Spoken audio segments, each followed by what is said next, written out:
حتى زرتم المقابر كلا سوف تعلمون ثم كلا سوف تعلمون كلا لو تعلمون علم اليقين لترون الجحيم ثم لترونها عين اليقين ثم لتسألن يومئذ عن النعيم صدق الله مولانا العظيم وصلوا على الحبيب اللهم صل على سیدنا و مولانا محمد وآلہ وصحبہ وعترتہ اجمعین۔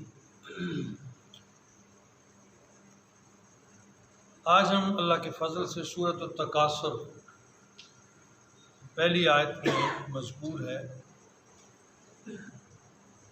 وہ پڑھنے کی سعادت حاصل کریں گے۔ اس میں بھی ایک رکوع ہے، 8 آیتیں ہیں، اس کے کلمات کی تعداد 28 اور حروف کی تعداد 120 ہے۔ یہ سورہ پاک بھی پوری مکہ مکرمہ میں نازل ہوئی۔ اس کا شان نزول یہ ہے کہ قریش کے 2 قبیلے بنی عبد مناف اور بنی سہم، ان دونوں کے درمیان جھگڑا ہوا اور بحث کا آغاز ہو گیا۔ ہر ایک قبیلہ اپنے تئیں اپنے آپ کو دوسرے قبیلے سے اعلیٰ سمجھتا تھا،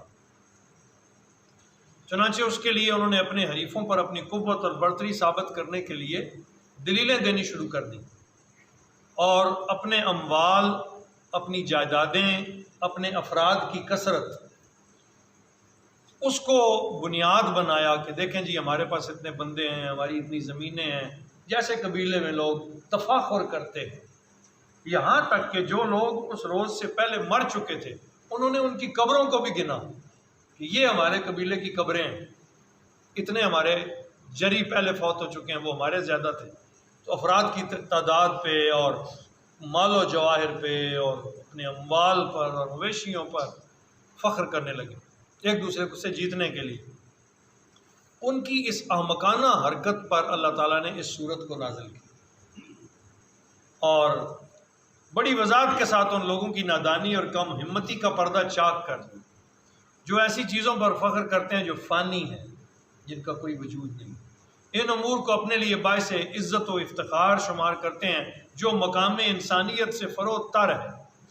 انہیں بتایا جا رہا ہے کہ تم اپنے انجام سے آنکھیں بند کیے ہوئے ہو، دولت کے انبار سمیٹنے اور از حد اس کام میں مصروف ہو، تمہیں اتنی بھی فرصت نہیں کہ تم اپنے مستقبل کے بارے میں غور و فکر کر سکو، سوچ تو سکو کہ تم کیا کر رہے ہو۔ یاد رکھو جب تمہیں موت کا پیالہ پلایا جائے گا اس وقت تم پچھتاؤ گے، کف افسوس ملو گے، لیکن افسوس کرنے سے کوئی فائدہ نہیں ہوگا، اور تمہارے یہ سارے مال، تمہاری یہ ساری دولت اور یہ بڑی بڑی پگیں چودراہٹ کی، یہ وہاں فنا ہو جائیں گی، تمہارے ساتھ ان میں سے کوئی چیز بھی تمہارے ساتھ نہیں ہوگی اور تمہیں تنہا جانا پڑے گا۔ پھر اس وقت کی سختی کا آخری آیت میں بیان کیا کہ جب تم آنکھوں سے حشر دیکھو گے اپنا اور دوزخ کے احوال کو دیکھو گے اس وقت تم افسوس تو کرو گے لیکن تمہارے افسوس کرنے سے کوئی فائدہ حاصل نہیں ہوگا۔ یہ سورہ پاک کے مضامین ہیں۔ الہاکم التکاثر شروع ہی یہاں سے کی، فرمایا اور تمہیں ہلاک کر دیا زیادہ مال جمع کرنے کی ہوس نے۔ التکاثر کا معنی زیادتی، کس چیز کی زیادتی؟ اموال کی زیادتی، مال جمع کرنے کی زیادتی نے تمہیں ہلاک کر ڈالا۔ حتی زرتم المقابر، یہاں تک کہ تم نے قبریں جا دیکھیں، دوڑ لگی ہوئی ہے، پوری زندگی لگائی، پتہ ہی نہیں لمحہ موت آ گئی۔ اور اللہ پاک معافی دے، آپ جب اس سورت کا ترجمہ پڑھتے ہیں نا تو آج کے دور پر بھی ڈر لگتا ہے۔ بہت سارے لوگ ایسے ہیں جو دنیا کے پیچھے دین چھوڑ بیٹھے ہیں، آپ انہیں دعوت بھی دیں نا نماز کی تو وہ کہتے ہیں یار وقت ہو، بڑی مصروفیت ہے۔ یہ مال کی چمک، دولت کی ہوس انہیں مسجد بھی نہیں آنے دیتی، مصلی پر بھی نہیں کھڑے ہوتے، اور اگر کبھی وہ پڑھتے بھی ہیں تو نماز میں بھی خیال 2 + 2 = 4 کا ہی ہوتا ہے۔ اس ہوس نے تمہیں ختم کر ڈالا یہاں تک کہ تم نے قبریں جا دیکھیں۔ کلا سوف تعلمون، ہاں تم جلدی جان جاؤ گے، سوف تعلمون بہت جلد تمہیں علم ہو جائے گا۔ ثم کلا سوف تعلمون، پھر دوہرا کے کہا ہاں تم اپنی کوششوں کا انجام جلد پالو۔ تمہیں جلد معلوم ہو جائے گا تم کیا کر رہے ہو۔ جس چیز کے پیچھے تم دوڑ رہے ہو وہ سراب ہے۔ سراب جانتے ہیں کیا ہوتا ہے؟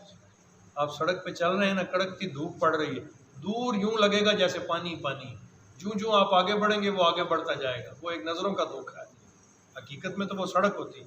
تو وہ جو ریفلیکشن کی وجہ سے آپ یوں محسوس کرتے ہیں کہ وہ پانی ہے، حقیقت میں وہ پانی ہوتا نہیں۔ یہ دنیا بھی سراب ہے، دھوکہ ہے، اور ہوس کے پجاری اس کے پیچھے دوڑ رہے ہیں، وہ کبھی ان کے ہاتھ نہیں آتے۔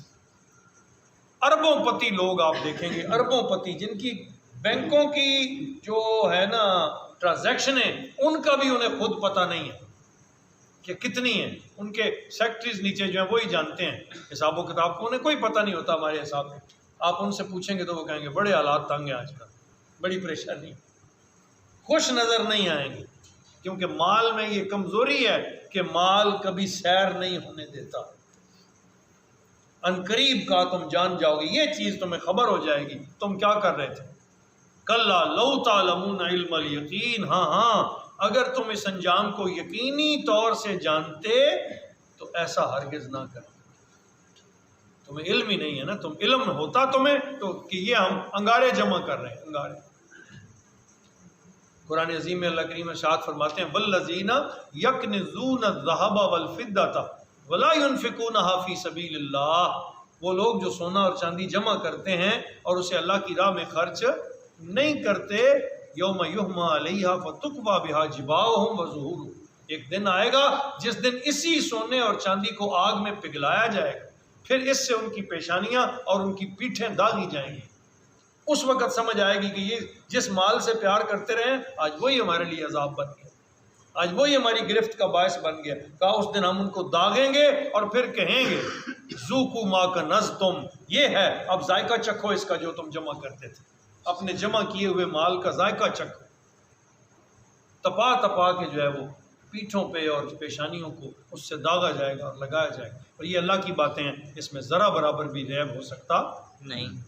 یہ میری تو یہی کہانی ہو سکتی ہے نا، اللہ کی بات کہانی نہیں ہے، حقیقت ہے۔ لا ترون الجحیم، تم دیکھ رہے ہو، دیکھ کر رہو گے دوزخ کو۔ لا ترون الجحیم، تم دیکھ کر رہو گے دوزخ کو۔ ثم لا ترونها عین الیقین، پھر آخرت میں تم دوزخ کو یقین کی آنکھ سے دیکھ لو گے۔ آج تو تمہیں نہیں نا سمجھ آتی، اس دن تم یقین کی آنکھوں سے اپنے سامنے دوزخ دیکھو گے۔ ثم لا تسألن، اللہ فرماتا ہے پھر تم سے سوال ہوگا یومئذ، اس دن، عن النعیم، ان نعمتوں کے بارے میں جو اللہ نے تمہیں دنیا میں دی تھی۔ اس وقت اللہ پوچھے گا بتا یہ انعام میں نے تیرے اوپر نہیں کیے ہوئے تھے؟ کیا کیا تو نے ان انعامات پر، میرا کتنا سارا شکر ادا۔ پھر اللہ فرماتا ہے ہم سوال کریں گے بتا تو نے میری نعمتوں کے باوجود مجھے ماننے میں تاخیر کیوں؟ میری بارگاہ کی بندگی، میری ذات، میری محبت تیرے دل میں کیوں نہ بسی، اور تو اسی مال کی محبت میں گم رہا، حالانکہ یہ سب میرے انعام تھے اور تو نے میرے انعام کو استعمال تو کیا لیکن شکرانہ ادا۔ تو یہ سورہ تکاثر جو ہے یہ مال کی زیادتی والے لوگوں کے لیے بہت بڑا الارم ہے۔ ہر بندے کو اسے سوچ، جس کے بینک بیلنس زیادہ ہو جائے اسے سوچنا چاہیے کہ اس مال کو کسی طرح سروائیو کراتا رہے، خرچ کرتا رہے، سرکل میں لے، کبھی اللہ کے راستے میں، اپنے بچوں پر، عیال میں خرچ۔ جوں خرچ کریں گے تو بڑھے گا اور عزت بھی بڑھے گی، اللہ کی بارگاہ میں مقام بھی بڑا ہوگا۔ جوں جمع کریں گے تو آپ کے نقصان میں جائے گا، جس کی سمجھ نہیں آئے۔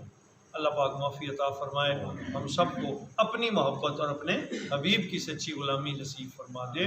وما علینا الا البلاغ المبین۔ انشاءاللہ اب سورۃ العصر سے آگے 11 صورتیں رہ گئیں، ان کو 12 ربیع الاول کے بعد انشاءاللہ ہم سوموار سے پھر پڑھیں گے۔